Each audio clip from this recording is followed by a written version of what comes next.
The average American's like, NFL games been really great, haven't they? Guys at gas station counters will ask you, and you're like, yeah, zombie, I wish you could talk about real issues. Then a guy behind you's like, yeah, did you see UFC? And they're all real concerned. It's real important to them as men because that's that tribal war area of their mind that should be reserved for political war and defending their position in life. But instead, it's just kind of like little boys. Yeah, did you see the simulated combat on TV? Yeah, I watched it. A bunch of rich gladiators that could care less about me. Did you see it? Yeah, I'm empty too. Yeah, I did. I fill my head with facts and figures that don't matter instead of learning the political system and standing up for myself.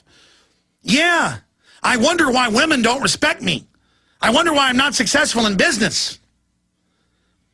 Yeah, we're all in Arrested Development. Isn't it fun? Let's talk about it together. I mean, if they were having a real discussion, that's what it'd be. But instead it's like, when you don't want to talk about it, they go, oh, you don't know all this. And they kind of just look at each other and go, all the time I'll be at a restaurant or a grocery store or some event, and some guys will come over, even people who know who I am, they'll go, hey, Alex, or I'll be at a soccer game with my kids or whatever. Again, I'm not saying sports are bad in and of themselves if you're involved in it, but not when it's your whole focus.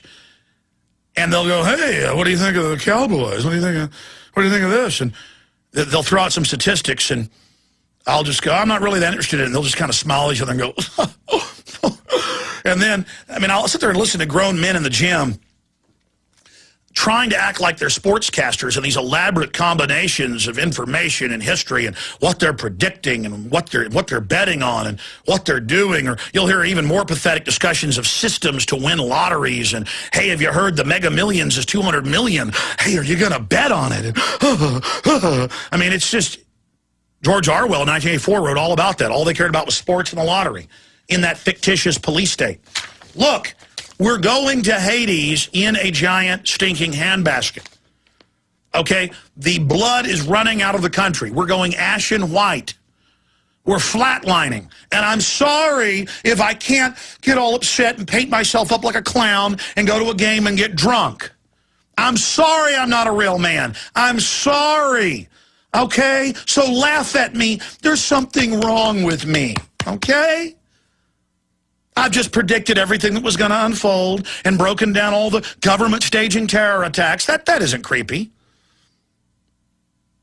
And I warned you about the flu being dangerous, the flu vaccine, and that's now come out and been confirmed. And the government's training for mass arrest in the U.S. of anyone who criticizes the government. I agree with you. That's not a problem. Not when there's global soccer to watch. And so to all of those guys that really get it and know how to basically put on this fake suit of clothes of who they are. That's what it is. It's like who they are. And they repeat what the news says and what ESPN says, and they walk up and, you're sitting there at a bar on a trip waiting for your dinner to come, and there's guys come up to you drinking beer, and it's always the same. They're like androids. They have like a little fake conversations. So what do you think of the playoffs? What do you think of the weather? Oh, yeah. And you start bringing up, I don't know, what do you think of the surveillance grid going in? Have you heard about how they're listening to all of us without warrants? They're like, well, gee, buddy, what you bringing that up for? That's kind of weird. Well, it is weird they're doing it. It's very dangerous. You know what accompanies government spying on people without warrants? Mass arrests, secret police, torture dungeons. Well, I don't care. I'm not involved in politics. I don't have to worry about that, Mac. Oh, really?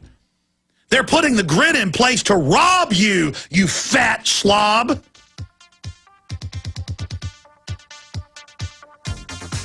Oh, well, hey, black helicopter's going to get me, huh, pal? Let me move on down the bar here from you. We got a weirdo here. He cares about the state of the country. Well, the founding fathers wouldn't have liked him. They were weirdos too, though, I guess. Hey, I'm raising my son to only know about the baseball scores, okay, buddy? That'll get him ahead in life, all right? So the pace of moving away from the dollar worldwide is gaining a lot of speed right now, and they're moving towards the Chinese currency as an interim balance to that. which is already massively devalued in its own right. So the message is there is not confidence in the dollar. Also, consumer bankruptcies hits 5-year high in 2010. They now have those numbers out. Reuters is reporting. That broke the previous record of 2009.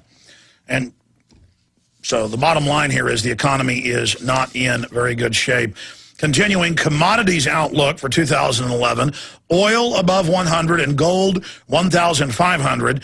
CNN has interviewed a spectrum of commodities experts, and the lion's share of them believe that gold is going to go above $1,500 an ounce. I think that's very conservative, because you notice they can drive it down with paper manipulation for a few days or even a few weeks, but it always goes right back up. The 10-year graph is going hyperbolic. On average, investment strategies and money managers are predicting oil prices will rise 4% and gold will edge up 1% by the end of 2011. According to an exclusive CNN Money survey, commodity prices had a stellar 2010, and experts expect that momentum to carry over into the next year. And, of course, they don't tell you till deeper in here that it's dollar devaluation, and they say that the recovery is endangered by increased commodity prices. The recovery. Yeah, this is a recovery. I certainly don't want to see a recession or depression. Here's another one. World food prices rise to record on sugar meat cost. That's out of Bloomberg. World food prices, we told you this a few years ago what happened, to a record in December on higher sugar, grain, and oil seed costs. The United Nations said exceeding levels reached in 2008 that sparked deadly riots from Haiti to Egypt. An index of 55 food commodities tracked by the Food and Agriculture Organization gained for a 6-month 214.7 points above the previous all-time high of 213.5 in June of 2008. Again, that's global dollar devaluation causing that. That's the main contributor. But have you noticed since they got rid of Glass-Steagall in the U.S. and similar laws worldwide to create all this counterfeit financial instruments for the bankers to buy everything up, they know on the back end of it, it'll cause a global meltdown, which then they'll be asset rich. They can buy up even more. But they also know there's going to be civil unrest. That's why the British Ministry of Defense 4 years ago, that's why the Department of Defense the last 2 years, all they've been doing is gearing up for this. And now this year and late last year, they make the announcements, oh, gee, we just discovered there's going to be financial unrest. Good thing we set up this police state for the Muslims. It's really for all of you. Jeepers, we're sure lucky we set it up. Oopsie, oh, we put local federal spy grids in everywhere in every country. No, we built lots of new prisons. Oh, boy. Lucky we're surveilling everyone. We did it for Al-Qaeda, but now we're going to use it on you. Good thing we started building this in acceleration 11 years ago when we set it all up. Just total premeditated continuity of agenda worldwide, same programs, same uniforms, same everything, just global financial takeover with a military takeover on the tail end of it. As the solution, I mean, you want something to be done about all the rioting, the starving. I mean, don't you want us to help you? All the animals and birds and things dying and the bees dying and pollination down by almost half in the West. Oh, we're not going to ban the pesticides that do it or the GMO. No, we're going to federally inspect your house and raise all your taxes. No, we're the government. Rising oil prices threaten fragile recovery. Financial Times of London. Oil's continue steady climb. Here's the key article out of CNBC. Economic recovery not strong enough to alter stimulus, Fed says. Oh, they've got to keep QE2 and QE3 giving themselves trillions. They've got to continue that to help you. Of course, you got to pay it all back in taxes and you don't get any of the money.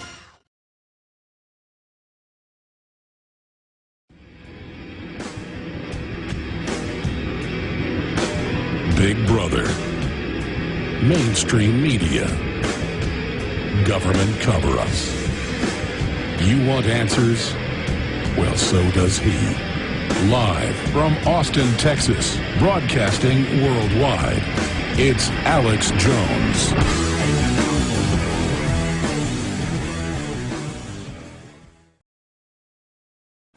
Dr. Nick Begich, eldest son of late United States Congressman from Alaska, Nick Begich Sr., His brother is the U.S. Senator from Alaska, and he's a best-selling author. The website is earthpulse.com.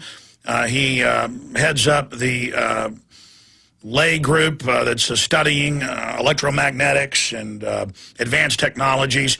He's got a long bio. He really doesn't need any introduction here. He's also the author, of course, of Angels Don't Play This HAARP. We're going to get into Tesla technologies with him, which now, again, more and more mainstream news is admitting is much more advanced than we even know, that the FBI confiscated the documents and has suppressed much of it. I want to get into the bees dying, the bumblebees, 4 species of those, more than half of them gone, all sorts of bizarre bird die-offs that are going on. But the government says it isn't pesticides, though there is a pesticide sprayed generally in December and January that is restricted in use that only kills blackbirds. Jaron's in there researching it right now. All these big fish die-offs, the increase in volcanic activity here in the United States. We're going to discuss it all with Dr. Nick Begich. Plus that Daily Mail article. You guys pulled that out of the stack the other day. We printed it in color. Admitting that they're putting up HAARP-type technology in Middle Eastern nations causing rainstorms, which is what Dr. Begich and others have gone over the patents and shown HAARP and other systems are a big part of. So this has always been in the scientific literature, if you know where to look. Weather modification, known as chemtrailing, the geoengineering. But what has changed is the internet has forced all this out in the open, so the mainstream corporate media is playing catch-up. Dr. Nick Begich, great to have you here with us. Well, thanks for having me again, Alex, and it's always good to be with you, especially on these topics these days. It's pretty important issues. You know, it's funny. We called you Monday, and I'd already told Jaron I wanted to get you on the show to talk about the birds and the news reporting on electromagnetic weather modification systems, farms they're putting in all over the world. Most of them, of course, are covert, but the Arabs are admitting they've got them. And then right after that happened, I guess great minds think alike. Coast to Coast AM called and got you and I on together. That was certainly an informative and fast-paced hour. Yeah, that was great. You know, and it's been a long time since we've been together on radio, and it's always great to be on with folks that stay informed on this stuff, because as you know, so many people are just unaware, and it is a little bit technical, but these are the things of the 21st century and things that all of us can weigh in on. Well, it certainly is. What do you want to tackle first? You want to get into the weather modification and the Tesla technologies, or do you want to get into the leaked document, EPA knowingly approved bee-killing pesticide, mass bird and fish die-offs, go global, spark end times panic? Let's jump into the weather modification going on in the Middle East right now, because that, I think, is perhaps one of the big drivers for a lot of these things that we're starting to see. You know, the idea that we can modify weather utilizing technologies has been around a long time. People remember the stories of cloud seeding and using various chemicals and compounds to try and suck a little moisture out of the atmosphere. But really, some big changes happened, and the understanding of how energy interacts with weather systems became interesting for many researchers. Electrostatics, the stuff of the article in the Middle East, being able to create and stimulate rainfall, that's been around quite a while. In fact, if you go back to a number of years ago, back in the 90s, there were some very large fires in Indonesia blowing smoke into Malaysia. Many will remember that situation is pretty horrendous. But at that time, missed by most, but the mainstream did pick it up, there was an article about a Russian company offering electrostatics, basically saying, hey, we can we can create an artificial hurricane and blow the smoke right out of the way. During the Olympics, it came up both in Russia and China at various times that weather modification was one way to keep the Olympics free of bad weather. All of this, while all of this is going on and gaining great currency in terms of science, there's been no sort of regulation of it. When you look at the planet, you can't alter weather in one place and just expect that everything sort of stays in that neighborhood. That isn't how it works. Whatever we do in one place has profound and usually unexpected results elsewhere, and that's where some pretty significant risks come in. The other place, going back to some of the work that Bernard Eastlund was doing when he invented HAARP, that whole system was predicated on huge amounts of energy being available for manipulating weather formations. And what Eastlund discovered in 2004, 2005, a couple years before he died, was the idea that HAARP could manipulate what are called gravitational waves, which he believed were the root of weather systems, using energy 1/1600th of the energy he originally thought was needed. In other words, just a small fraction of energy was needed to manipulate gravitational waves that then would have this cascading reaction through geophysical systems, including weather systems. And that research he actually presented when I was working as executive director of the Lay Institute. We had Dr. Eastlund in Dallas for a conference on mind effects, and one of the things that he talked about, of course, was HAARP and some of its applications, particularly in this area of weather modification. From your deep research, I know you've gone through that HAARP is multifaceted, over-the-horizon radar-type systems, weather modification.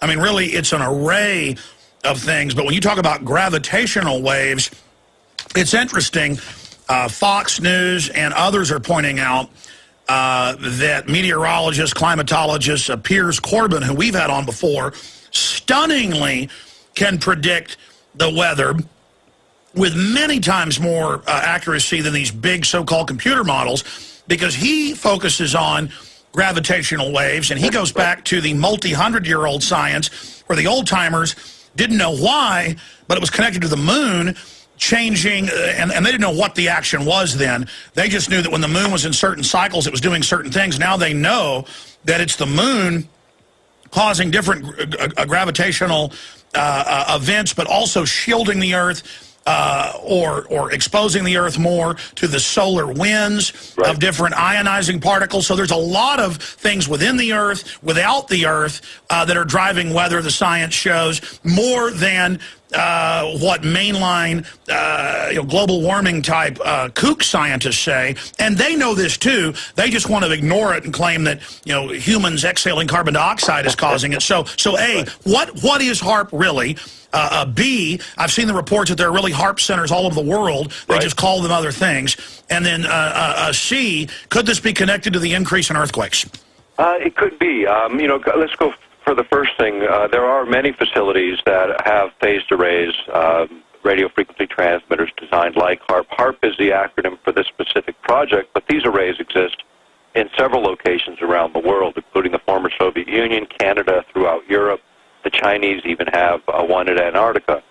So, that it's pretty widespread in terms of that. The technology and what HAARP is designed for is manipulating the ionosphere, changing this layer above the Earth's surface that is so responsible in large part for the quality and character of communications, for the fact that we have biological life even on this planet. And using energy essentially as the base of this system to alter the geophysics of the planet, the things that actually make the planet run and work. So think about it as sort of a man-made component shoved on the machine of Earth to change its character in certain respects and the way it works, using energy itself. And so when you think about sort of the direction in which this science has taken us, it's not just about HAARP. It's this whole revolution of military affairs that I know you've talked to your audience about before. This RMA includes a whole class of weapons and technologies of which HAARP is really just a very small part. It's just the one part that happens to have gotten a good bit of notoriety, because we sort of attacked that as one very fine example of where this technology is going. And more importantly, it is the largest radio transmitter of its kind ever designed and built in the world, and it presents huge challenges, particularly in the areas we're talking about today. And of course, when we talk about this only being one component, we look at things like the Hadron Superconducting Supercollider, and just like 10, 15 years ago, they'd make fun of us if we even said HAARP existed. Now it's common knowledge. Right. I read what the directors of Hadron have said. They've admitted, yeah, there's a small probability that this could create a strangelet or that a black hole could get purchased and actually get enough mass into it, but it's a low probability. But then that makes me go back to the 1950s and 60s, where the U.S. was detonating high-powered hydrogen bombs in the upper atmosphere, and they thought there was a good chance it might actually destroy the atmosphere, but they still did it. So when I see statements like that, I mean, what do you, I mean, I know there's no way to quantify it, but I mean, just from a layman, this looks like this could really damage the planet or even destroy our civilization. Right. Well, you know, this is, again, where science kind of moves on and sort of forgets the rest of us in the background as if we didn't exist. And a lot of scientists are very incensed when lay people, the average person, starts to weigh in on their issues. They feel like it's sort of their exclusive domain and no one else is qualified. And the reality is, when you talk about effects of technologies, we're all qualified to weigh in. We may not be the engineers or designers, but that should not matter. And in this century, what we're doing with this technology is either going to make us free or make us slaves. And we all should have a debate and have input on that. Stay there. Let's get into Hadron. Let's get into other advanced technologies that you're concerned about. I also want to ask the question, why are so many of these HAARP programs, the Chinese and others, why are they near the poles? What's important about that? He's been an expert to the European Union Parliament. He, of course, has been the president of both the Alaskan Federation of Teachers and the Anchorage City Council of Education. And I can get into his doctorate all day. His brother is a U.S. Senator. His father was was Nick Begich Sr. This is a short segment, long segment coming up. But, Doc, getting back into this, what are your concerns overall with something like the Hadron Superconducting Super Collider? And are there other technologies and other scientific operations that you're more concerned about? Well, the risks associated with big science, you know, is there, and they even identified. I mean, the idea of creating a catastrophic event with this type of technology, again, this is why we need a little closer scrutiny, and I am actually more concerned about the things that we don't see. I mean, what we see in the open literature is certainly hair-raising in some cases and pretty disturbing in others. But what we do know is that the direction in which the technologies have moved is really more about how do you affect biological systems like human beings and other systems in a way where you can literally manipulate the players. I mean, when you think about military interventions, you know, and we're looking at it right now. You look at our budget on the rebuild on countries after we go in and annihilate them. It's pretty costly expense, and a lot of this is based on the idea that, hey, is there a better way? Is there a way to affect the human beings without tearing up their infrastructure so we have to rebuild it? And there is, and it's this direction in technologies that allows that possibility.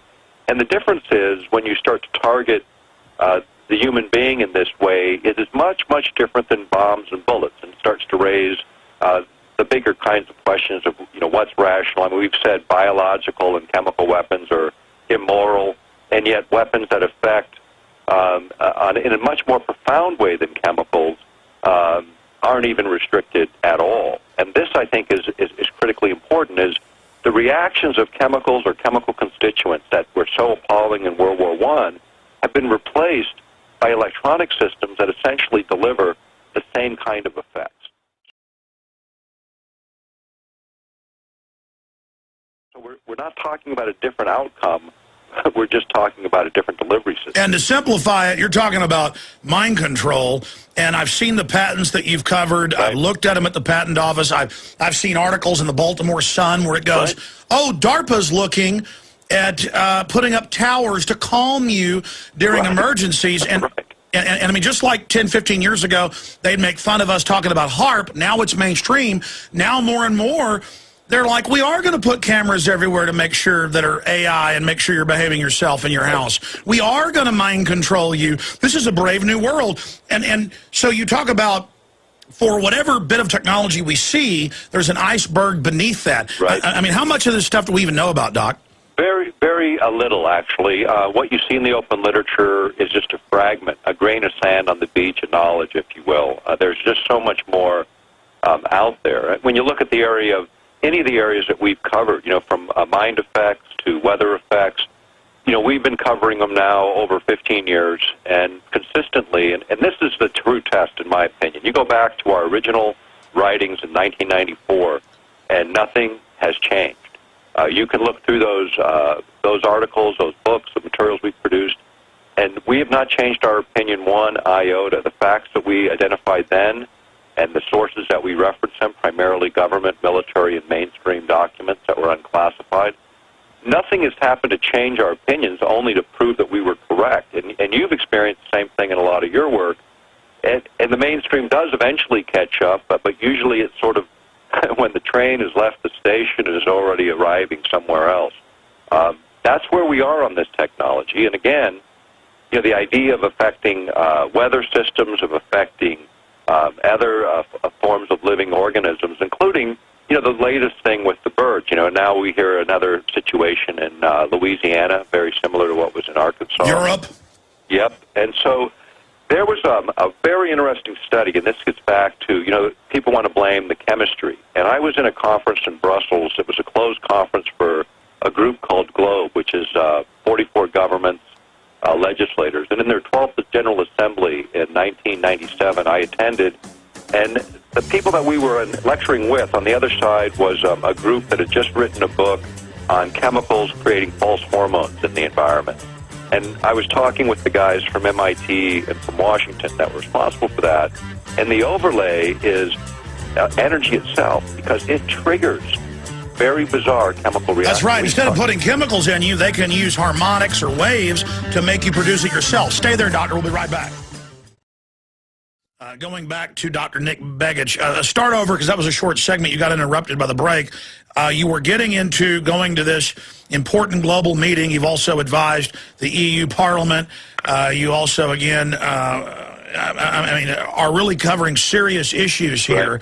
Right. And so go back to the point, you were having an argument. Will it be chemical suppression? We know that's the old 60-year-old system of fluoride in the water. Or will it be electromagnetic? Go ahead. Right. And so we have this discussion, and the biggest concern of the folks with the chemical model was, yeah, and their answer ran kind of like this. Yeah, we know about all that, but it's hard enough to tell the public about the chemicals, much less their interactions now with all these various forms of energy surrounding us. But let me explain just a little bit. When you look at Tesla's work, and I've read all of his patents, I've looked at all of his work in English and in German, and in looking at Tesla, his big thing really boils down to one thing, and it's resonance, harmonies.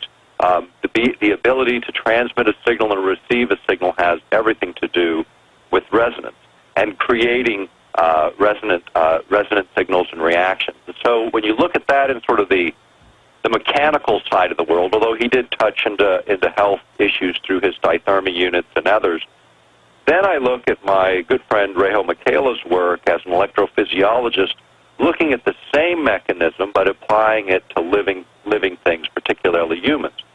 When you look at how that works, is you can have, for instance, all of us have a little bit of iodine in our body, and we need that, and it regulates a lot of our biological functions. If we don't have enough, we got problems. If we have way too much, we have a toxic situation.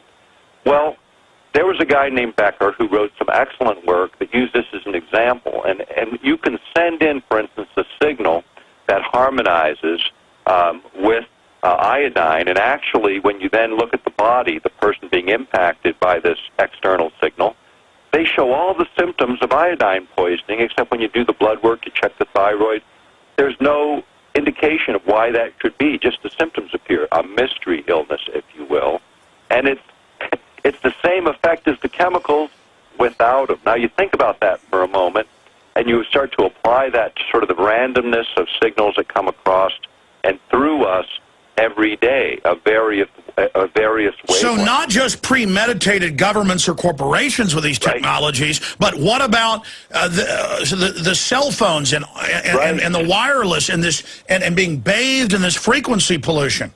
This is actually in Europe, and I know people are going to say it's another greeny conspiracy, but actually it's not. There was a Swiss reinsurance went and looked at the insurance industry, and they are like one of the guys that tell the rest of the industry, hey, guys, don't insure these risks because you'll lose your rear end. And what they said about electromagnetic pollution, or what they called electrosmog, is anyone who insures these kinds of risks in terms of physical effects, it will likely lead to the bankruptcy of the insurance industry if we start to insure these risks. And even Lloyd's of London, at my last check, would not sign on to biological risks, to risks of, say, cell phones affecting or creating tumors or this kind of thing, because the scientific literature is telling the insurance industry, which tends to respond a little bit faster than most because they have real money at stake, won't insure these risks. Now, if you take that and you overlay it across everything we've done, and this is one of the observations in Europe.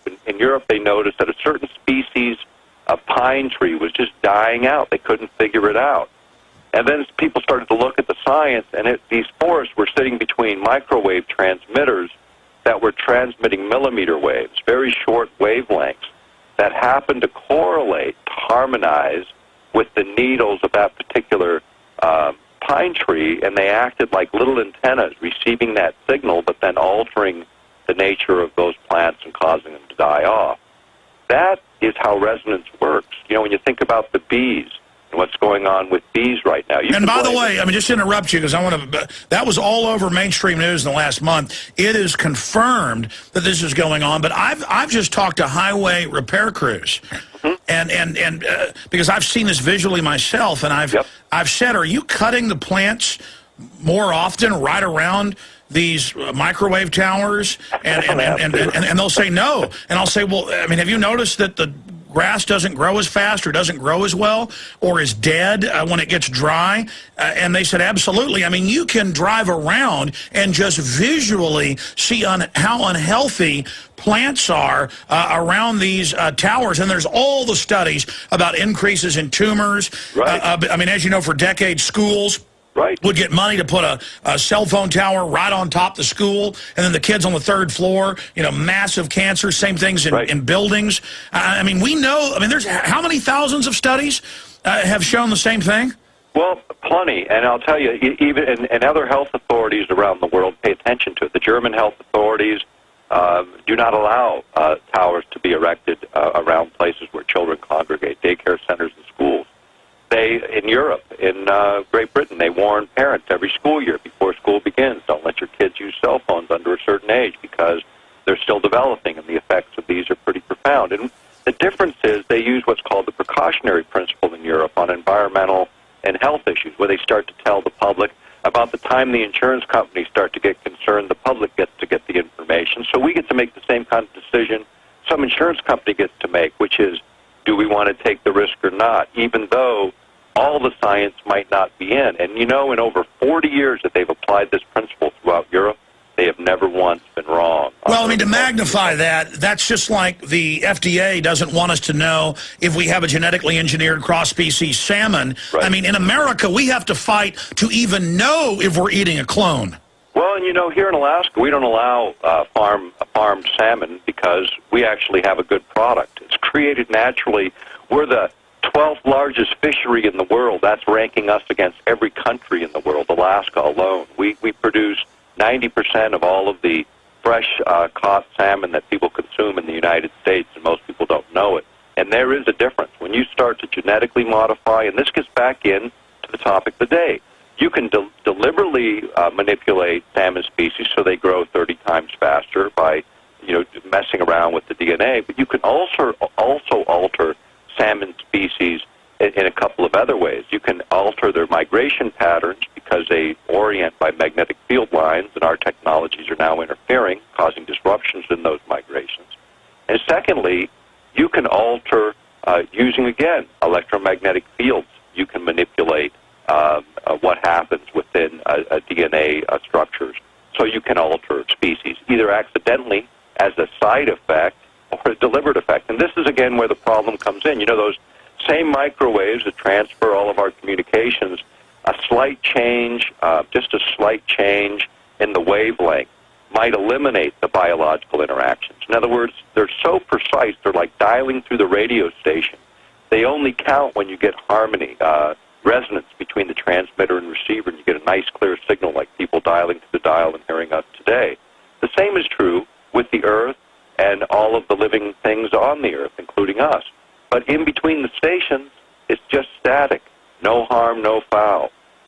That's what we need to learn to express. And so much of the work in this area has been classified for weapons application, yet the understanding of sort of what areas and what energy ranges do you avoid, we used to think it was just high-energy, heat-producing kind of energy, but it's not. The subtle energies also have huge effects, and we can segregate that through knowledge and then run our technologies in a much safer, conducive way. In fact, there are certain energy fields that actually increase our potential health-wise rather than depress it. And so we need to be more mindful of what we're doing and be more deliberate in it so that we don't interfere with people and living creatures, and that we're good stewards on this planet in a balanced and appropriate way. In your gut, Dr. Nick Begich, do you believe humanity is going to make it to a Type 1 civilization? For those that don't know, that means a civilization viable, not just bound to this planet. I mean, will humanity survive? Because the attitudes and the behaviors of the globalists is they seem to in a social Darwinistic way, just embrace anything, no matter how horrible, and they make a lot of self-destructive, nihilistic statements, and they claim there's this big method to their madness, and they're good at screwing stuff up and stealing and robbing, right. But I don't have a lot of confidence unless free humanity forces a renaissance of real debate and then takes control of our global civilization and forces a real debate about this. I don't have a lot of hope for us, and I unfortunately, don't even know if I'll be able to live to see grandchildren if we don't turn this around. What's your gut tell you? Well, I am obviously concerned, or I wouldn't be engaged in the work. And I joke with people, I call myself a pathological optimist, because I still think there's a way for humanity through this. I just really believe that, and I believe it on a fundamental basis. I think that human beings, and this is my personal belief, you can debate it or not, but I believe that human beings are created in the image of a creator, and that means a lot more than some physical form walking around eating Cheerios. We are very potent as human beings, each and every one of us. There is no insignificant human on this planet. I don't care what you think, where you think you sit at the moment. You have the ability, we each have the ability to step forward into what we are and what we've been created to be, which is a much different way of living than the way we're living now, as really slaves in so many respects, under so many different systems that control every aspect of our lives. Beautifully said. The globalists have created really like a false, almost zoo-like humanarium type system where we're in a fake habitat, a false habitat, and they're slowly changing the habitat and more towards a dehumanizing control grid. And I agree, the dynamic, limitless creativity of the human spirit, and I want us to have that destiny. I'm saying if we don't, those of us that can see it intellectually and feel it in our gut and know it, if we don't act on our survival instincts and then intellectually and scientifically face this and blow the horn, warning people, I think the globalists are going to destroy all of us. I think you're right on that, and I think it is up to us. And when you talk about mind control issues, and I've researched them now for many, many years, and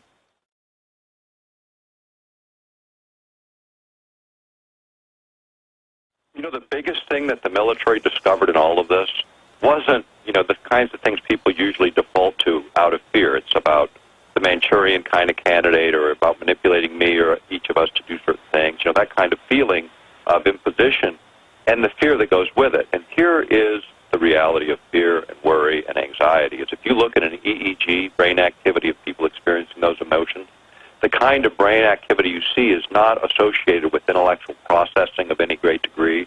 It's not associated with the kind of thinking and higher-ordered capability that humans often demonstrate. Those brain waves are only demonstrated when you're experiencing the emotions of compassion, empathy, love. Yes. And those emotions are associated with higher-ordered thinking. And that higher-ordered thinking happens to be associated, and this is what military research and mind control showed, with what are called anomalous human capabilities, or what used to be called a few thousand years ago gifts of the spirit in some quarters, other things in other quarters. How we use our gifts and what those are intended to do will change the face of this planet. And I believe that, absolutely believe it. I totally agree, Dr. Begich. I want you to elaborate on this. That's why the social engineers who are greedy and wicked, who know these secrets and consciously decide to dumb us down so that we're not in the equation of having any input on the type of civilization we build. That's why everything they do is to create a false, almost matrix of disinformation and media control to suppress us within small boxes. And for me, at a gut level, that is the ultimate crime against the species, the ultimate crime against who we are. And I just burn with a desire to defeat these people. Well, and I think that is possible. It doesn't take millions and millions of people to make change in the world. It takes one or two to see it slightly differently and and I won't say sound the alarm like you're in a panic, but to awaken the rest of our brothers and sisters on this planet to our possibilities. And I think that's where so much of what we've seen is about tearing things down rather than building them up. And we have an opportunity to build one another up. This planet can, I say this loudly, it can support the billions of people that live here. No one arrived by accident, and anyone who believes that, I think, has missed the deeper meaning of this experience. And we have an opportunity. This generation is the generation that will decide whether or not we have a world that frees us to our higher possibilities and potentials, or continues to suppress us in really what is a scripted program. I mean, you're not watching the programs. We are the programs, and we can either change it by recognizing what we are and move forward. And I think that's really the challenge, and it's each of us overcoming our own anxieties and fears and worries and starting to step in with confidence, knowing, A, that we're not alone. There are, in fact, millions of people doing the same thing. And we don't have to wait for some formal organization to form. We're already standing in it. It was created long ago. It's the human race. And we need to rise to the potential that was given us as our birthright and claim it back and change the world around us. I mean, it's so easy, I know, to get lost in the fear and worry of the times we're facing economically, socially, technologically. But, you know, we are at a crossroads, and everyone feels it and everyone knows it. And again, I want to emphasize there are no insignificant events. People need to step into what they believe to be right and true, begin acting responsibly, not with fear and worry, but with confidence, knowing that each step we take is a step in a different and a right direction. Wow, Dr. Begich, so beautifully said, extremely profound. I think that's some of the most powerful things you've ever said on this broadcast, of many powerful broadcasts. I want to talk more about this awakening, and you can feel it, I can feel it, we can see it. The awakening is on, and the global controllers are throwing everything they can at us right now to try to suppress that awakening. Why are they so afraid of it? We'll ask the doctor on the other side. Okay, folks, Dr. Nick Begich will be with us about 15, 20 minutes of the next hour. We will take some calls for Dr. Nick Begich specifically on any questions you've got, but please call in for Dr. Nick Begich, 800-259-9231, 800-259-9231. Dr. Begich, we were talking during the break about the global social engineers. We know there's several different power blocks. And I know they know these secrets that we're discussing here, but they've made the conscious decision to do dehumanizing things so they greedily can control the future. And I was asking you, how can they know these great truths and consciously turn against those? How, when they tune in to what those of us that have discovered the larger scope of reality, how could they gaze upon this and the human potential and decide to engage in the type of activities they are? Well, firstly, I'll tell you two things that are very telling in this. Is firstly, what all that research showed was that people have these capabilities latent within us. In fact, there's 2 studies being done by DARPA now in California for looking at methods for figuring out how telepathy works, mental telepathy, knowing what people think. Now, imagine yourself being in the New World Order crowd and the population knowing what you think. You know, there's a lot of people with a lot of dark secrets that would prefer not to have them open in the light of day. And that's again, part of this fear is if people really had these potentials active in their lives on a regular basis, there would be no place to hide. We'd be laid bare. I mean, think about it. All of our sins, all of our good things that have happened in our life laid bare. But that's already there, just people don't know how to recognize it. And I don't want to get off into this, but I've had many dreams that come true exactly. I constantly... I mean, it's just constant. And then most people just don't know how to recognize that it's already there, that we're already electromagnetically tied into everything. Yeah, and the fact is, every once in a while we get little glimpses, and all of us have experienced that. We go, wow, that was really interesting. But here's what also is known, is that there's specific biological activity that is associated with those kinds of events. And this is where the science went in the 60s and 70s, is figuring out, hey, can we make someone else experience these same kinds of things? And as they discovered that everybody, every human has a natural capacity for these things, it scared the heck out of them. And then the question, well, how do you control this kind of activity from breaking out, you know, within populations where they can actually be free? You do it with fear and worry, because you really, I'm telling you, is if you look at this with scientific instruments to measure brain activity, you cannot, I repeat, you cannot reach higher states of consciousness as long as you are worried and fearful. And think back on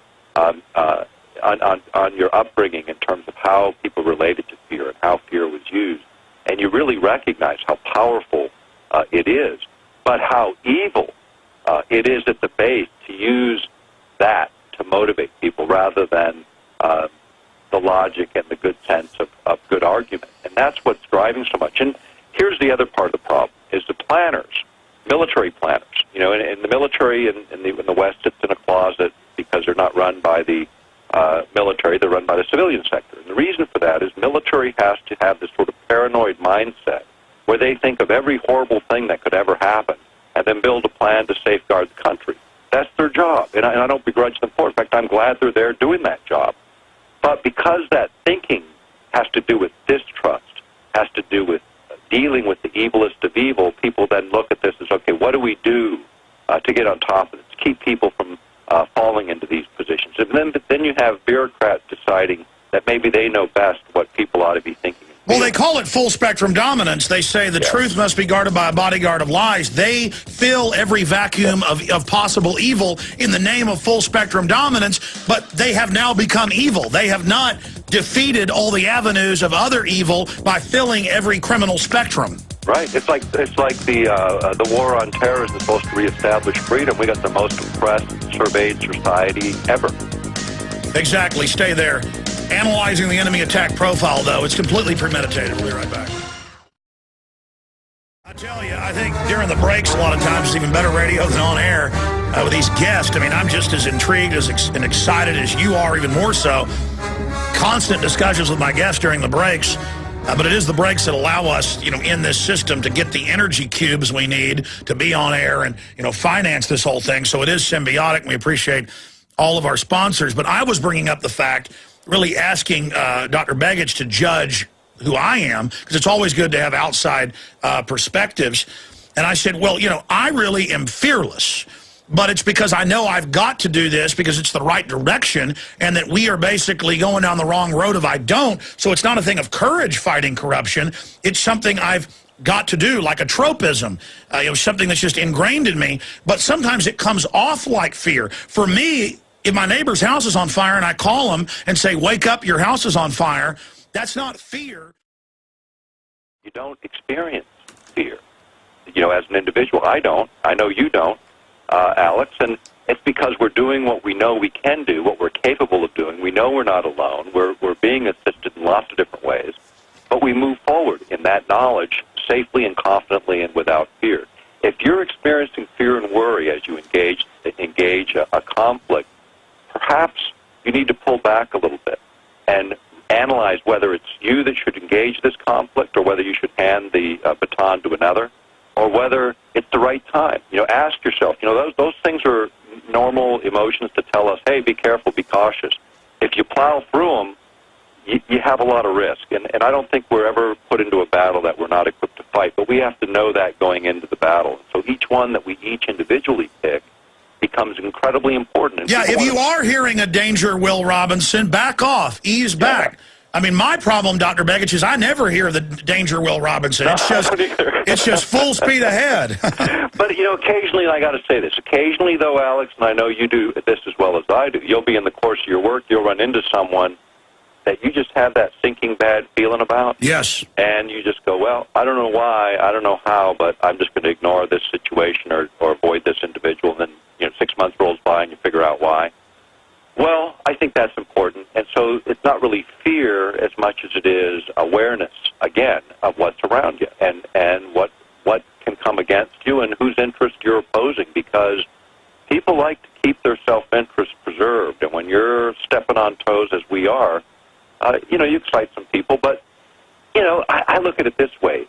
That's great. That means it's working. You know, when they start hammering on you, it's working. And you can look at the work we've done over the years, and it does make its way in. You know, in a number of the technical reports dealing with personal privacy issues, Earth Pulse and the work that we've done is cited there because it's quality material. The stuff that we do to alert the public and stimulate activity is just that, stimulating activity. But the listeners, people who hear these words and act on them, do things that we could never do. And people go, well, I'm just this little guy doing this little thing. Well, you don't know. A guy walking down the street, just as simple as a smile to the guy walking the other way. And the guy walking the other way maybe gets that bit of encouragement and goes off and creates some great invention. Now, who is the stimulator of that invention? The guy who invented it or the guy who acted as the catalyst by a little human compassion?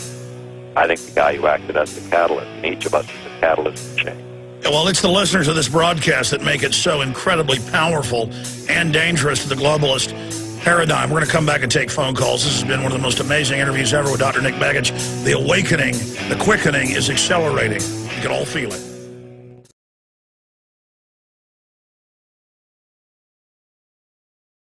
Dr. Nick Begich is our guest for the rest of this segment, and I got a bunch of news and your calls we'll be getting into.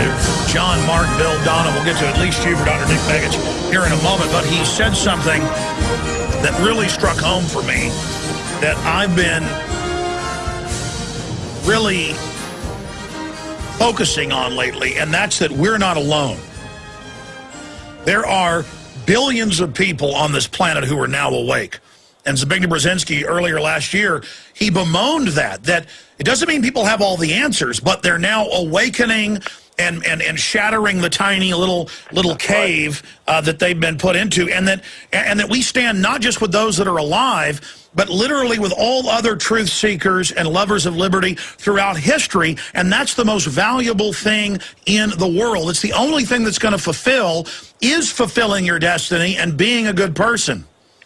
I'm totally with you, you know, and I think all of us, again, I want to emphasize, you know, that some of the most profound things in my life have been triggered by people who think themselves insignificant. And, man, I just can't say it enough, is we beat ourselves up pretty thoroughly, pretty regularly, because we're sort of the worst critics of ourselves.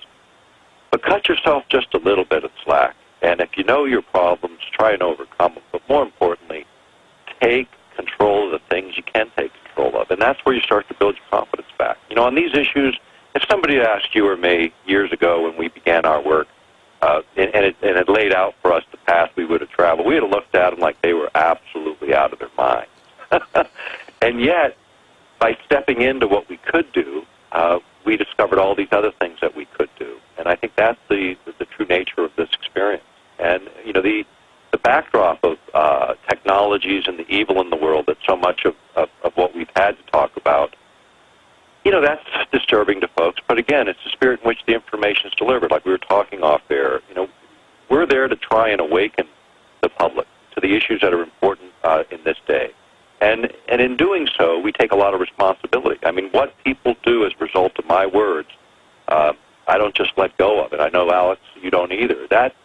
Those words that influence other people's actions make me partially responsible for what others do. And that was my next point. I talked about that before you were on today. The only thing that freaks me out, and it's not even freaks me out, it's the only area where I get butterflies, is that I genuinely am affecting people, and I can see the growth curve. It's exponential. Right. And then I look at myself, and I do beat myself up, and I say, you've got to do a better job. Look at the effect you're having. But then I realize, look, all I'm doing is the best job I can, and I've got a good heart. I'm going in the right direction, and so I just turn it over to God. Yeah, I'm with you there, absolutely with you there. And you know, and I'll tell you, you know, even those of us that do this work every day, you know, we experience all the same kinds of things that everyone else does.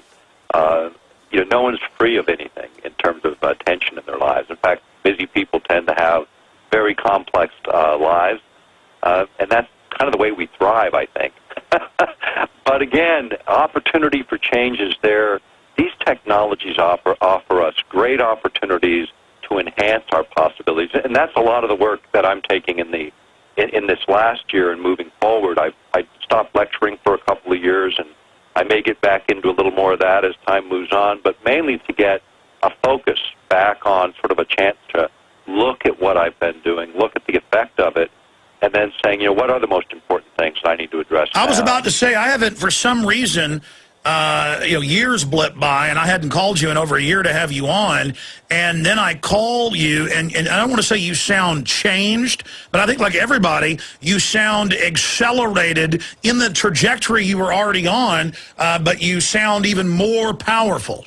I feel like the direction's clear for me, and the opportunity now to really offer encouragement and to try and take the messages that we've been giving on technology and show the other side of that sword and really start to focus more on, okay, these are the things that can be done to us. What can we do ourselves? What can we do to open up the understanding of what's happening and, more importantly, perhaps trigger some of our own latent capabilities? So going off of defense onto offense. Absolutely. Let's look for the tools for transformation, the things that allow us to move forward. And I'm not, you know, there's two sides to this. There's a mechanical side of things we can make and build that will help us be healthier, think clearer, you know, do those kinds of things. And then there's a spiritual component that is an individual component that we have to search out in our own ways. And that is not my direction in life to define that for folks. But having said that, anyone that I've ever met that's done anything decent in the world has a deep underlying religious and philosophical underpinnings, and that matters.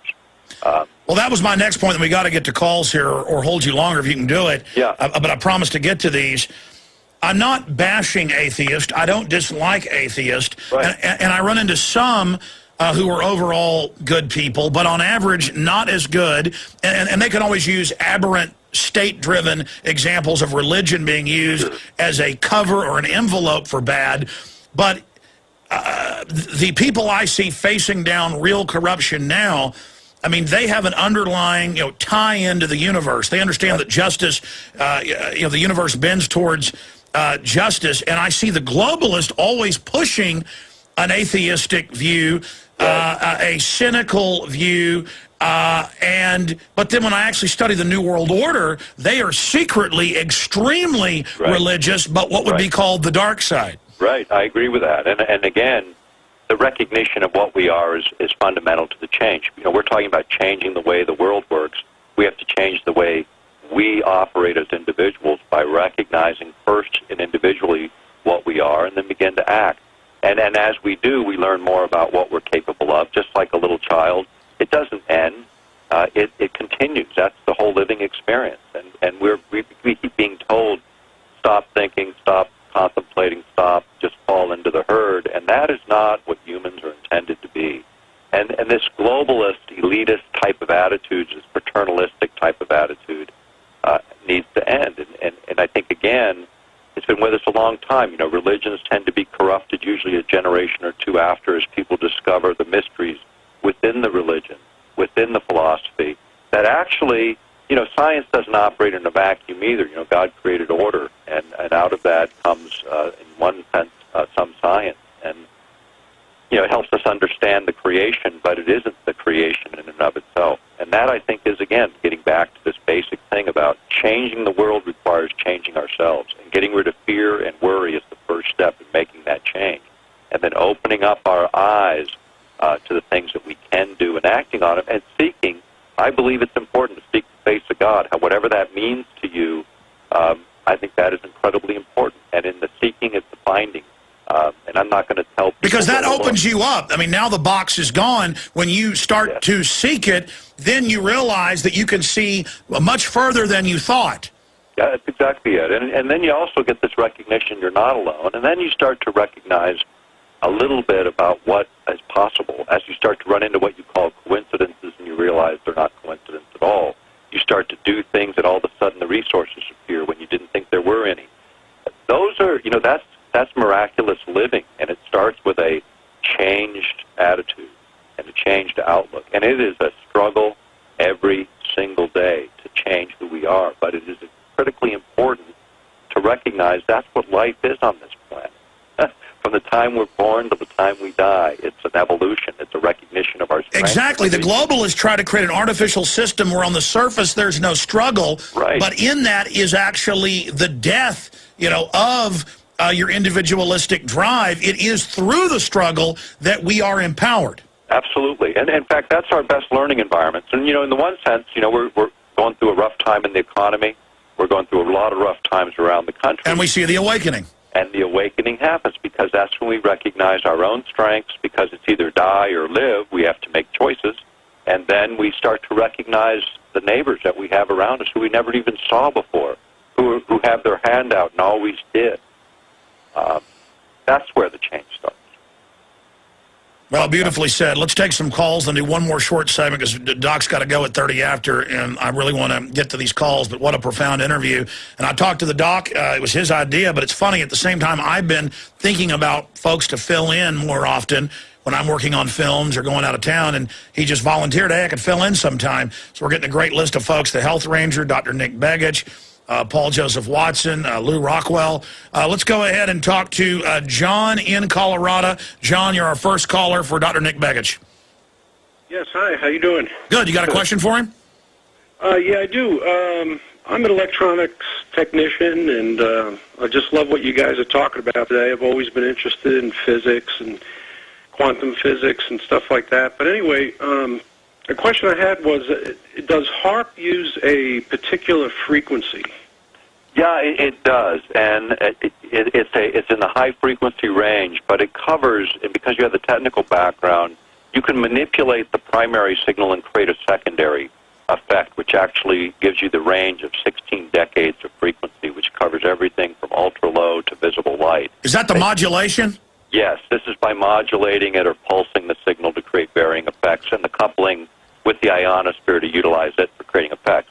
But it's essentially a high-frequency transmitter. If you can go to the official HAARP website and get the specific frequency. I don't have it right in front of me, but again, it's the narrow band of high frequency that's used then to create this larger effect. Going back to that question, I never had time to jam in, and then we'll get another quick one and go to break, come back with other callers.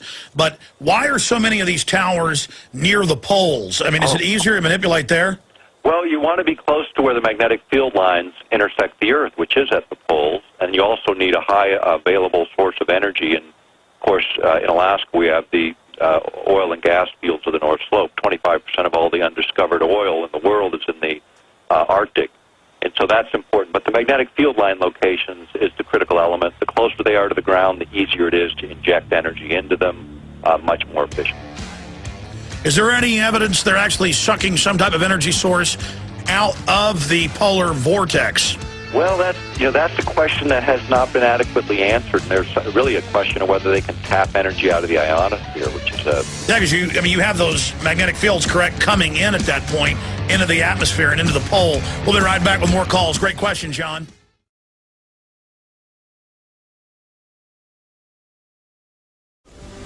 Dr. Begich go. I've got a huge news blitz, and I must cover. I promised myself this morning I would get to at least, the headlines here. I've gotten to some of it. But Dr. Begich, we're going to have you back very soon. I blinked my eyes, and a year goes by. We hadn't had you on in about a year and a half.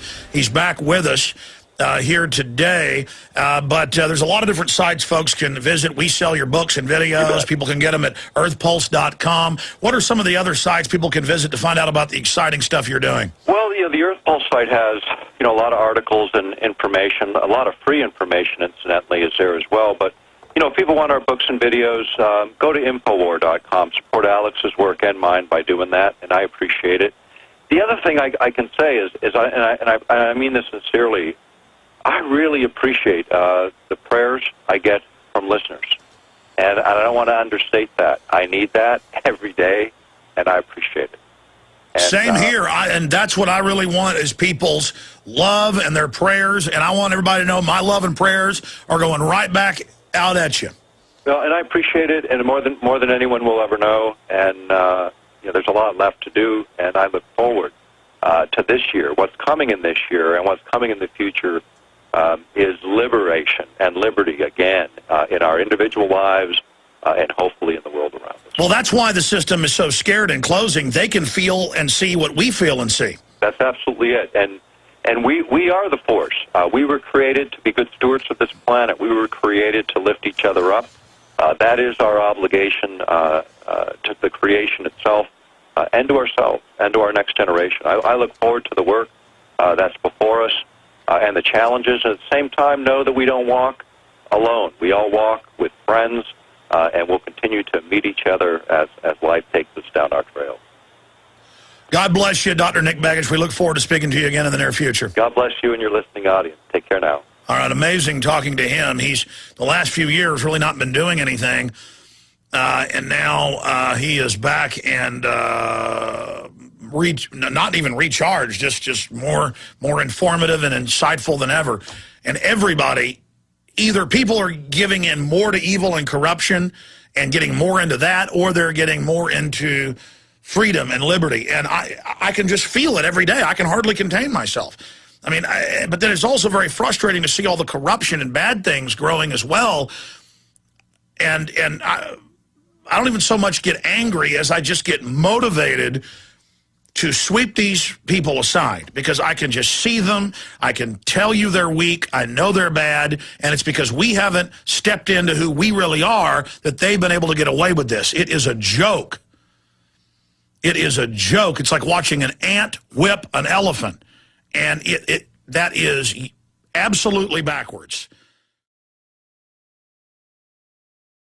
Visit Infowars.com and PrisonPlanet.com. When you're on the site, you can also tune in 24 hours a day to my daily radio broadcast. There's also a free iPhone app to listen to the syndicated radio show when and where you want. Okay. When I see stories like this, it makes my mind, as I said in the first hour, explode in 1,000 fractals of understanding. It's like a shake and bake. It's like box-made brownies or biscuits. I mean, all you do is add milk. It's a prepackaged tropism. It's always done the same. How do we know different terror is staged? We look at it. It has all the same characteristics, the patsies, the people being protected, the setups, the giving them the passports, their boss being Pentagon run. And when I saw the bombing in Egypt over the weekend, I was pleased, let it be real Muslim terrorists. Please, please. That's much less scary in my gut than knowing the government's doing it. Please, please, please, please. Please let 911 be the way they say it is. But it isn't. And it's always the same story. They were being protected. The police had folks evacuate. There was inside knowledge. Government intelligence was involved. It's always the same. They're going to use it as a crackdown measure. I mean, you think I'm happy that Anwar al-Awlaki, one of the top al-Qaeda people, is admittedly a Pentagon secret asset and running the attacks? I mean, I'm not concerned about a bunch of ragtag idiots running around in the desert. Ragtag idiots can't pull off 9/11, ladies and gentlemen. They didn't, okay? And it's the same thing. This top Pentagon aide to Bush, Sr. and Jr. and Reagan, involved in all sorts of very suspicious things. We've done research on him. In the White House, in the Pentagon. He's found in a trash can that was then dumped into a landfill. Now, in Fahmy Malik fame, the Arkansas Medical Examiner, they killed people that is, someone in the government killed people, and then Fahmy Malek would declare it suicide when they'd been shot, arms and legs cut off. I mean, ridiculous stuff, okay? It'd be like saying I cut my own arms and legs off and then put myself in a trunk and threw it in the Atlantic Ocean. It's impossible. But a few days ago, we learned he's dead. Dead in a landfill. And now they want to imply that he was a bad guy, showing that he must have gotten some information out to the media or somebody, and now they want to discredit him.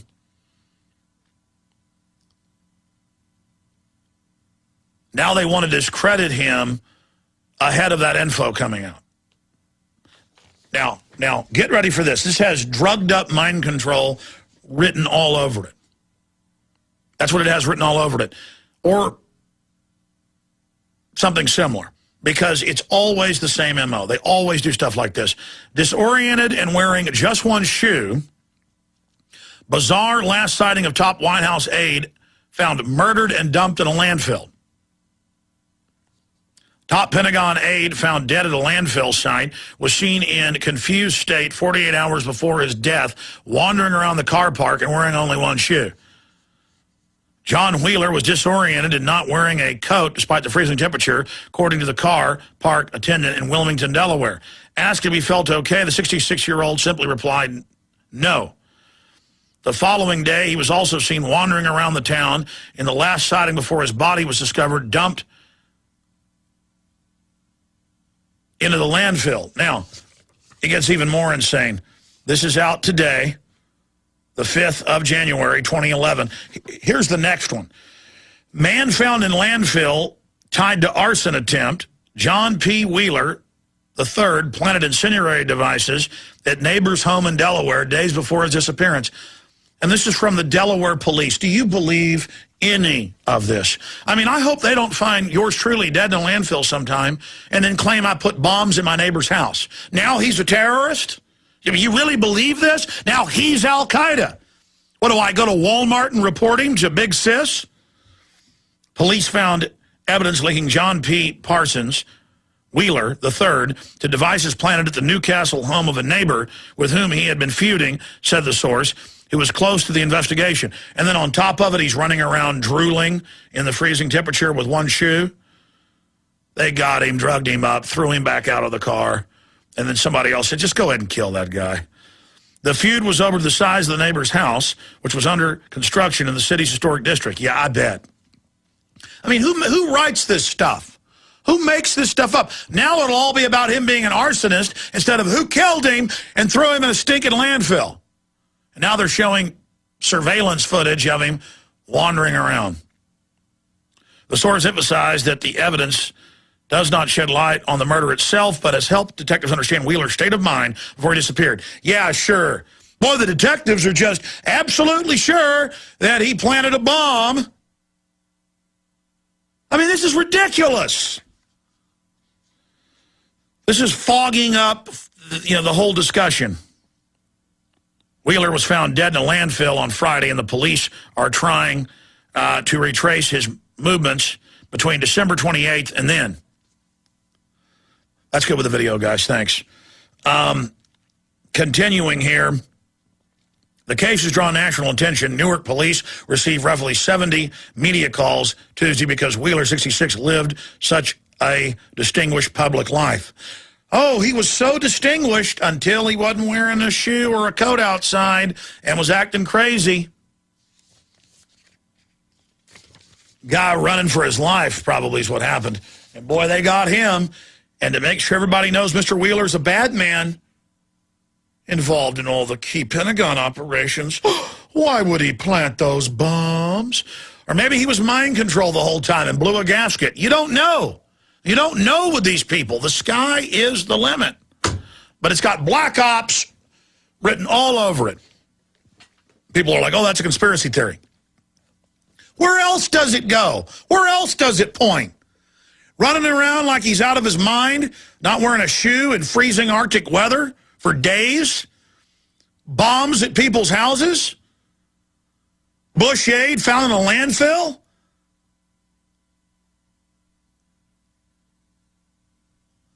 I remember having the D.C. madam on a few months before she was killed, and I told her, I said, if you know more stuff about the Johns that your women were seeing, top brass, White House, you name it, is reportedly what was in there,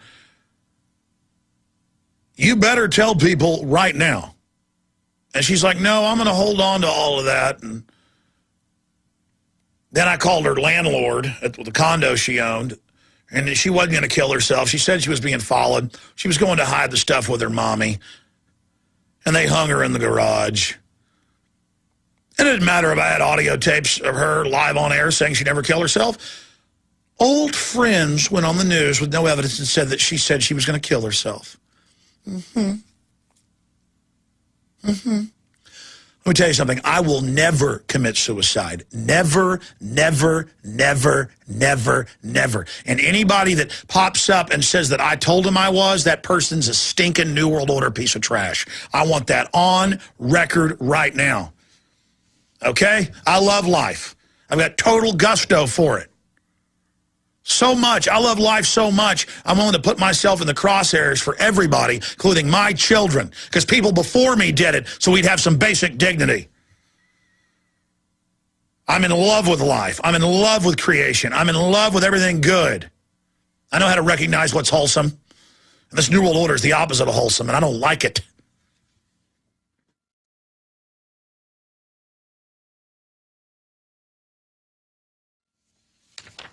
Oh, my gosh. All right, I said I'd get into the news. Here it is. This was pointed out by Jaron, who's been doing a bunch of research on it today. I've sent it over to the Watson brothers if one of them chooses to do a story. Starlicide, or gull toxic, is a chemical that's used to kill European starlings and gulls, but less toxic to other birds and mammals. And it's got restricted use, and Jaron looked at 99, 2000, 2008, 2009, constant scandals with starlicide killing birds, and it's sprayed for some reason in December and January dealing with soybeans, which are grown heavily in Arkansas and surrounding areas. But the state could be covering up that it was used and saying, oh, they didn't die from any poison. But could starlicide liquefy their organs? I doubt it. It needs to be looked into. But something that Jaron dug up there, and that is important. We know they use restricted pesticides all the time without authorization. It wouldn't be the first time the state covered it up, because the states are caught all the time using restricted pesticides. Okay, let me just look. There's only one way to get to all this news. I'll just go through it stack by stack, because it's all out of control in here. Leaked document, EPA knowingly approved bee-killing pesticide. That's confirmed by Natural News. And it goes to the fact that they knew that the pesticide clothianidin would wipe out honeybees, but the EPA quietly gave authorization for it to be used nationwide, and it's used in Europe. And those are the main zones where the honeybees are dying en masse, along with most species of bumblebee, which pollinate the plants, but corporations don't care. They'd rather tax your carbon dioxide that plants breathe instead of caring about anything serious. Open-air clones, open-air cloned animals, toxic waste everywhere, chemical warfare, biological weapons, genetic engineering, mouse pox, flu shots everywhere, all these dangerous things, all these mutagens. Let's not worry about that. Let's worry about mother's milk to the earth, carbon dioxide, just absolute buffoonery. Get all the hippies worried about something that doesn't matter instead of all these real crises. Whatever. Whatever they want to do, that's it. Mass bird and fish die-offs go global, spark end times panic. Brazil, Sweden, New Zealand hit with strange phenomenon as speculation rages. Key article by Paul Joseph Watson boiling all of that down. Why are the animals dying? Birds, fish wiped out in mysterious deaths. Mike Adams got a good report on that. Victorian River up in Canada turns bright green, very mysterious. Don't know what's going on with that.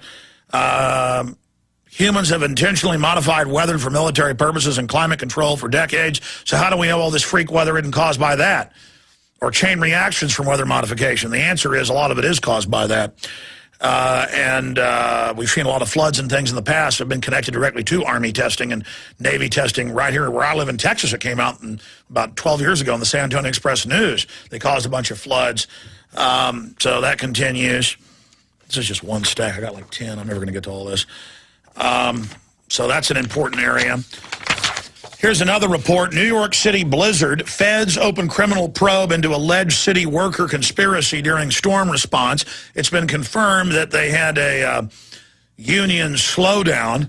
You know, how do you do that when people are dying? Can't you have your protest some other time? But it's just insane. Continuing.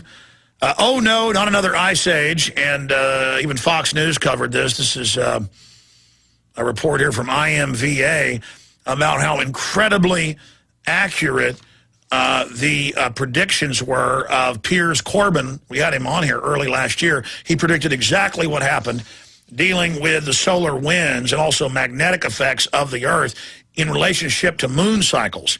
Amazing. And there's a lot of reports about how devastatingly accurate he is. We're going to be getting him on.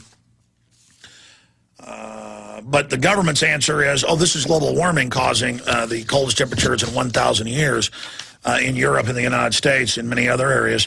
Incredible article in London Guardian. The Tories are going to turn over the national parks of England completely for private sale and logging to pay off debts to foreign banks. Just like they're handing over the islands of Greece to the foreign swindling banks. Same thing here. For sale, all of our forest, not some of them, nor most of them, the whole lot. So you got to love that. Hypocrite George Monbiot, who openly calls for world government, while simultaneously writing articles for major publications saying it doesn't exist. So that's their total contempt for you. And as long as you're unknowledgeable, they can win. As soon as you're as smart about the New World Order as you are about football, you'll see what scum they are. They revel in you being ignorant. Get smart now. These people are easy to beat. You just haven't fought them yet. If some swollen redneck from Texas can decimate them like a 5,000-foot ogre, what can you do? Hypocrite George Monbiot condemns large, expansive homes, except his own, just like Al Gore. Just giant, lavish, 20,000 square feet, jet aircraft, Al Gore, Monbiot, the Prince of Wales. You shouldn't be able to take a hot bath, but they got scores of homes, just hypocritic, bloated scum, handing over the forest, sawing them down everywhere. But don't worry, a carbon tax will save you. We'll be right back. Stay with us. And I've got to get to the satellites that they claim were to stop global warming, that were to analyze it. And now the WikiLeaks and the Germans have admitted it's true, working with the U.S. government. They're pure spy satellites, infrared. Now, what they don't tell you is the big secret weapon is on the ground, they get an infrared scan of your body from passive cameras. They then attach it with a face scan integrated in that they already have from your digital photo and your passport or your driver's license. Now they have your heat resonance. Then they create a model of that from the top of your body, and off your heat signature from your shoulders and the top of your head, they can identify you from space. And that's what this is really all about, and that's the big secret weapon Bob Woodward talked about, that he wouldn't tell you what it was over in Iraq. And they've also got other wavelength systems that send out basically a sonar wave that goes through your clothes. Then they can scan a 360 of your body, but they need a biometric scan. That's what the naked body scanners are for. One use is to get that 360 bio scan. And I told you that 2 years ago, and now it's... even the Wall Street Journal told you that. So, look, I know what they're doing. Okay, I can just, and it's disgusting. And but oh, it's for the Earth and global warming satellites. It's all lies.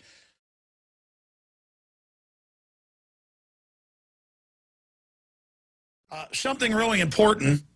Ventura confirmed that Homeland Security and others threatened Time Warner, so they removed his show, the Police State episode that breaks down the whole takeover plan. They hit a hole in one. We hit a hole in one. I was a big consultant on that.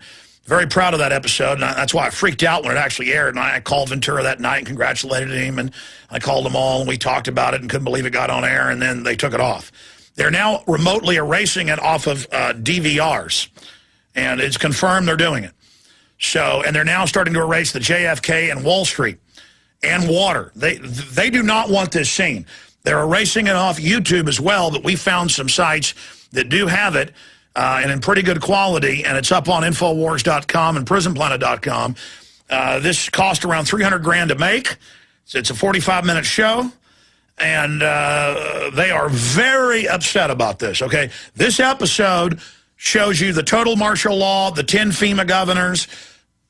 This really upset Homeland Security. I mean, there were all sorts of things I can't talk about that went on with this. Men in black showing up, people being broke into. I'm just going to leave it at that. In fact, I'm not even supposed to. I'm going to shut up now. They're pretty freaked out. There probably won't even be a show next year. There you go. We wondered how it got on air. Well, the Eye of Sauron noticed it, and that's your free country. So if you want that video, you better get it and spread it out to everybody. It's on. Oh, I wanted to do the search today. I was going to do a search today. The only time we failed at doing this is when I do it at the end of the show. Everybody search and search and search again. Censored Jesse Ventura. Censored Jesse Ventura. Censored Jesse Ventura. Censored Jesse Ventura. 3 words, put it in Google, Yahoo, hit them hard, hit them all, copy our article over so that you can then have the traffic to your site. I don't care about the traffic, I care about the truth, okay? I'm far beyond driven. Point of no return was passed many years ago. It's about defeating the globalists. It's us or them. Censored Jesse Ventura. 3 words, censored Jesse Ventura, censored Jesse Ventura, censored Jesse Ventura. Please, we cannot fail. I meant to rant and rave about this today and tell you to get that video out. There doesn't need to be, 100,000 views on this video. There needs to be 10 million. Get this video and get it out to everyone now, now, now. Visit Infowars.com and PrisonPlanet.com.